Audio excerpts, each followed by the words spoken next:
Hello guys, আজকে আমরা the promised Neverland সিরিজের 7 নম্বর এপিসোডটা দেখতে চলেছি। তো লাইক কমেন্ট করে দিয়ে তোমরা ভিডিওটা দেখতে শুরু করো। তো গত পর্বে আমরা দেখেছিলাম যে সিস্টার ক্রন তাদের সমস্ত কথা শুনে ফেলেছিল এবং তাদেরকে এসে সে জানায় যে সে তাদের সমস্ত কথা শুনে ফেলেছে। তারা যে এখান থেকে পালিয়ে যাওয়ার প্ল্যান করছে এই সমস্ত কিছু সে জানে এবং সে তাদের সাথে হাত মেলাতে চেয়েছিল। তো বর্তমানে নরমান তাকে জিজ্ঞেস করে সে আসলে তাদের থেকে কি চায়। তখন সিস্টার ক্রন বলে যে সে তাদের সাথে হাত মেলাতে চায়, সে মমের আসনে বসতে চায় এবং তাদেরকে সে পালিয়ে যেতে সাহায্য করবে, তাই তারা হাত মিলিয়ে একসাথে কাজ করতে চায়। তখন সিস্টার ক্রন তার গলায় থাকা সিরিয়াল নাম্বারটা তাদেরকে দেখালে তারা সবাই অবাক হয়ে যায়। এরপর সিস্টার ক্রন তাদেরকে ম্যানেজমেন্ট সিস্টেম সম্পর্কে বলতে থাকে। সে বলে যে সমস্ত মেয়েদের 12 বছর হয় এবং তাদের যদি স্কোর অনেক ভালো হয় তাহলে তাদেরকে দুটি অপশন দেওয়া হয়। প্রথমটা হলো রাক্ষসদের খাবার হওয়া আর দ্বিতীয়টা হলো ওই অনাথ আশ্রমে থেকে গিয়ে মমের জায়গায় সেখানে কাজ করা।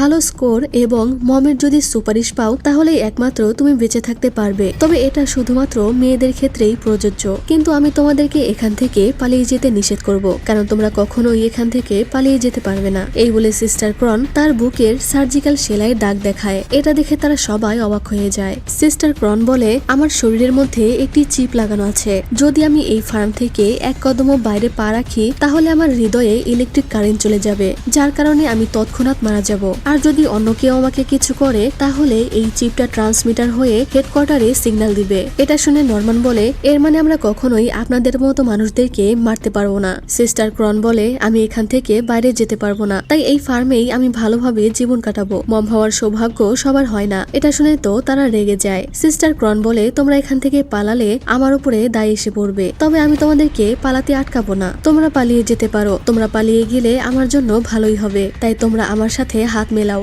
গিল্ডা তখন জিজ্ঞেস করে তুমি আমাদেরকে রাক্ষসের কাছে পাঠিয়ে দিবে না তাই না? সিস্টার ক্রন তখন না বলে। নরমান তখন সিস্টার ক্রনের সাথে হাত মেলাতে চায়, কিন্তু হাত বাড়ানোর সাথে সাথেই এমা তাকে আটকায় আর বলে আমি সিস্টার ক্রনকে একটি প্রশ্ন করতে চাই। সে তাকে জিজ্ঞেস করে তুমি কি সত্যি আমাদেরকে ধোকা দিবে না সিস্টার ক্রন? সিস্টার ক্রন তখন বলে এটা আমি চাইলেও করতে পারবো না, কারণ রে আমার সত্যটা জানে। এইমাত্র যা হলো এটা যদি রে মমকে জানিয়ে দেয় তাহলে আমি ফেসে যাব, আর রে মমের সাথে যা করছে এটা যদি আমি মমকে বলে দেই তাহলে কিন্তু রে ফেসে যাবে, তাই আমরা চাইলেও একজন আরেকজনকে ধোকা দিতে পারবো না। এটা শুনে এমা তখন রাজি হয়ে যায় আর নরমান সিস্টার ক্রনের সাথে হাত মেলায়। ওখান থেকে সিস্টার ক্রন যাওয়ার আগে তাদেরকে বলে যায় তাদের যদি আরো কিছু জানার থাকে তাহলে যেন রাতে তারা তার রুমে যায়। এরপর তারা সবাই মিলে সিস্টার ক্রনকে নিয়ে কথা বলছিল। এমা বলে সেও আমাদের মতোই ছিল, সে এখানে ভালো জীবন কাটাতে চায়, কিন্তু তার আমাদের মৃত্যু নিয়ে কোনো মাথা ব্যথাই নেই। গিল্ডা বলে কিন্তু সিস্টার ক্রন বলেছে সে আমাদেরকে পাঠাবে না। নরমান বলে এরকম নয়, বরং সে তো পাঠাতেই পারবে না। নরমান বলে যদি সে আমাদেরকে সত্যি সাহায্য করতে চাইতো তাহলে পালিয়ে যাওয়ার সময় আমাদেরকে সাহায্য করতে পারতো, কিন্তু সে যেহেতু এখন বলছে এর মানে হলো সে আমাদের বিশ্বাস অর্জন করতে চায়। হয়তো এখানে তার কোনো ফায়দা আছে, হয়তো সে আমাদের থেকে কোনো প্রমাণ জোগাড় করতে চাইছে হেডকোয়ার্টারে পাঠানোর জন্য, যেহেতু প্রমাণ ছাড়া সে হেডকোয়ার্টারে কোনো কিছুই বলতে পারবে না। আর আমরা তো জানি যে সে শুধু মম হতে চায়, আর এটা সে একমাত্র হেডকোয়ার্টারের মাধ্যমেই হতে পারবে। ডন বলে সে প্রমাণ খুঁজছে, তাহলে যদি দড়ি খুঁজে পেয়ে যায় তাহলে কি হবে? নরমান বলে এটা কোনো সমস্যা নয়, আমরা বলবো এটা খেলার জন্য রেখেছি। রে বলে কিন্তু যদি সে ট্র্যাকিং ডিভাইস ভাঙার যন্ত্রগুলো দেখে ফেলে তাহলে তো সব শেষ হয়ে যাবে, তবে চিন্তা করো না, আমি এরকম কোনো ভুল করব না। ডন তখন জিজ্ঞেস করে তার সাথে হাত মিলিয়ে কি লাভ, এতে কি আমাদের কোনো ফায়দা আছে? নরমান বলে তাকে ব্যবহার করে আমরা আরো তথ্য পেতে পারি। এরপর রাতে দেখতে পাই ইসাবেলার কাছে একটি পার্সেল আসে, আর এদিকে এমা আর নরমান আসে সিস্টার ক্রনের রুমে। ক্রনের ছেঁড়া ফাটা পুতুলটা দেখে তারা বেশ ভয় পাচ্ছিল। তখন ক্রন বলে তোমরা আমাকে যা খুশি প্রশ্ন করতে পারো। নরমান বলে যে কোনো কিছু প্রশ্ন করতে পারি? সে বলে হ্যাঁ, ফার্ম অথবা হেডকোয়ার্টারের ব্যাপারে যে কোনো প্রশ্ন করতে পারো। তখন এমা বলে তাহলে আমাদেরকে সেই ডিভাইসটা দেখান যেটাতে ট্র্যাকিং ডিভাইস সিগন্যাল দেয়। সিস্টার ক্রন তখন নরমানের হাতে ওই ডিভাইসটা দিয়ে দেয়। ক্রন তখন বলে এটা শুধু তোমাদের লোকেশন বলে দেয়, তোমাদের নাম নয়। ক্রন বলে এর মানে তোমরা ট্র্যাকিং ডিভাইস সম্পর্কে আগে থেকেই জানতে? নরমান বলে হ্যাঁ, মম আমাদের নিজেই দেখিয়েছিলেন, কিন্তু আমরা জানি না যে এটা কোথায় আছে আর এটা কিভাবে ডিস্ট্রয় করে। তুমি কি আমাদেরকে এটা বলতে পারবে? সিস্টার ক্রন বলে হ্যাঁ, এটা তোমাদের বাম কানের উপরে আছে, তবে আমি জানি না এটা কিভাবে ডিস্ট্রয় করে। তবে যদি এটি ডিস্ট্রয় করা হয় তাহলে এটা এই মেশিনে সিগন্যাল পাঠাবে অথবা হেডকোয়ার্টারে সিগন্যাল পাঠাবে, আর এটা বের করার জন্য তোমাদেরকে নিজের কান কাটতে হবে। নরমান বলে কিন্তু এখানে ভালো কোনো সিজার নেই। সিস্টার ক্রন বলে ফার্স্ট এড বক্সে একটা চাকু আছে, কিন্তু নরমান জানায় কোনো ইনফেকশন হোক সে এটা চায় না, তাছাড়াও এতে তাদের শরীর থেকে অনেক রক্ত বেরিয়ে যেতে পারে। সিস্টার ক্রন তখন বলে যে এখানকার হসপিটালে এটার ওষুধ আছে এবং অ্যানেস্থেসিয়াও আছে, আমি তোমাদেরকে এটা শিখিয়ে দিব।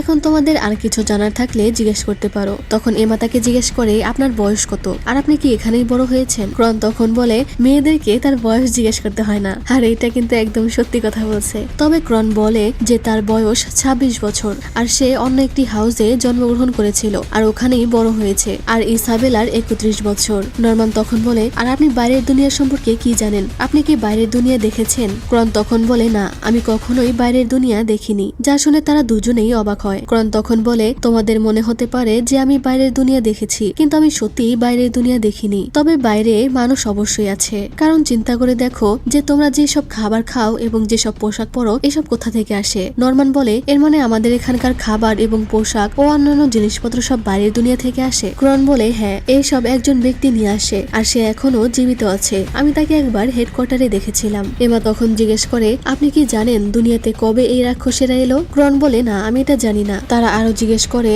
যে এই ফার্ম হাউস আসলে কোথায় আর এখানকার সিকিউরিটি কেমন, কিন্তু এসবের কোনোটার উত্তরই সিস্টার ক্রন দেয় না। সে বলে আমি সব জানি না। তবে সে বলে যে এখানকার সিকিউরিটি সিস্টেম তেমন একটা ভালো নয়, তারা শুধুমাত্র ওই ট্র্যাকিং ডিভাইসের উপরে নির্ভরশীল, এর জন্যই কোনো গার্ডকে এখানে রাখেনি। নরমান তখন তার হাতে ওই ডিভাইসটা দিয়ে এখান থেকে চলে যাচ্ছিল আর তখনই সিস্টার ক্রন পাগলের মতো হাসতে শুরু করে, যা দেখে তারা দুজনেই অবাক হয়। আর সে হাসতে হাসতে বলে তোমরা আগে থেকেই জানতে যে ট্র্যাকার্স কোথায় আছে তাই না? আমি এটা বুঝে ফেলেছি, শুধু মুখে বললেই জানা যায় না, মানুষের বডি ল্যাঙ্গুয়েজ, ফেস রিয়াকশন এইসব দেখেও অনেক কিছু জানা যায়। এজন্য যখন আমি তোমাদের দুজনকে বললাম যে ট্র্যাকার্স কানের এখানে আছে, তখন তোমাদের উচিত ছিল কানে হাত দিয়ে চেক করা, কিন্তু তোমরা সেটা করোনি। আর যখন আমি এটা তোমাদেরকে ডিস্ট্রয় করার কথা বললাম, তোমাদের কাছে এই উপায়টা ভালো লাগলো না, অর্থাৎ তোমরা আগে থেকেই জানো যে ট্র্যাকার কিভাবে ডিস্ট্রয় করতে হয়। তাহলে এখন বলো যে এসব জানার পরেও তোমরা কেন আমাকে এইসব জিজ্ঞেস করলে? তোমরা কি আমার থেকে কিছু লুকাচ্ছ?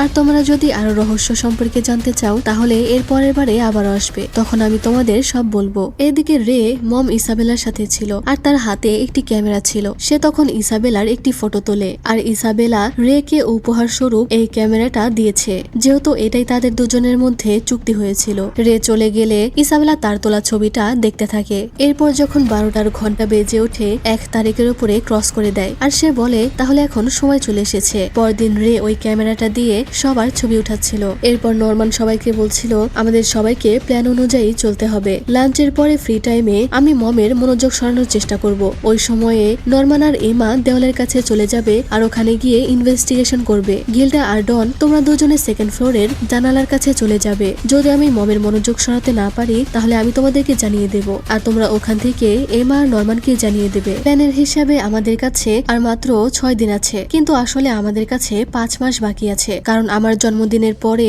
আমাকে এখান থেকে পাঠিয়ে দেওয়া হবে, তাই আমাদেরকে আরো বেশি সতর্ক হতে হবে। এরপর নরমান আর এমা রেকে জানায় যে সিস্টার তাদের ট্র্যাকিং ডিভাইস ডিস্ট্রয় করার কথাটা জেনে গেছে। রে এটা শুনে কিছুটা রাগ করে, তবে নরমান বলে এজন্য আমাদেরকে আরো আগেই পালিয়ে যেতে হবে। তুমি ট্র্যাকার্স কবে ডিস্ট্রয় করতে পারবে? রে তখন হঠাৎ করেই তাদের দুজনের একটা ছবি উঠায় আর বলে আমার কাছে সবকিছু আছে, আমি যে কোনো সময় এটা ডিস্ট্রয় করতে পারবো। নরমান বলে ট্র্যাকিং ডিভাইস ডিস্ট্রয় করে আমরা কি এখান থেকে পালিয়ে যেতে পারবো, নাকি সিস্টার ক্রন তার আগেই আমাদের সত্যটা জেনে ফেলবে? রে বলে চিন্তা করো না, আমি এটার ব্যবস্থা করে রেখেছি। এদিকে সিস্টার ক্রন ভাবছিল যে তারা ট্র্যাকিং ডিভাইস কিভাবে ডিস্ট্রয় করবে, তাদের কাছে নিশ্চয়ই কোনো যন্ত্র আছে। এরপর যখন সবাই লাঞ্চ করছিল তখন সিস্টার ক্রন ওটা খোঁজার জন্য চলে যায়, যে ব্যাপারটা তারা খেয়াল করে। সিস্টার ক্রন রেড বেডের এখানে এসে সবকিছু চেক করতে থাকে। তখনই সে বক্সের মধ্যে থেকে একটি চিরকুট খুঁজে পায় আর ওটা নিয়ে দৌড়ে তার রুমে চলে আসে। কিছু একটা পেয়েছে ভেবে সে অনেক খুশি হয়ে যায় আর বলতে থাকে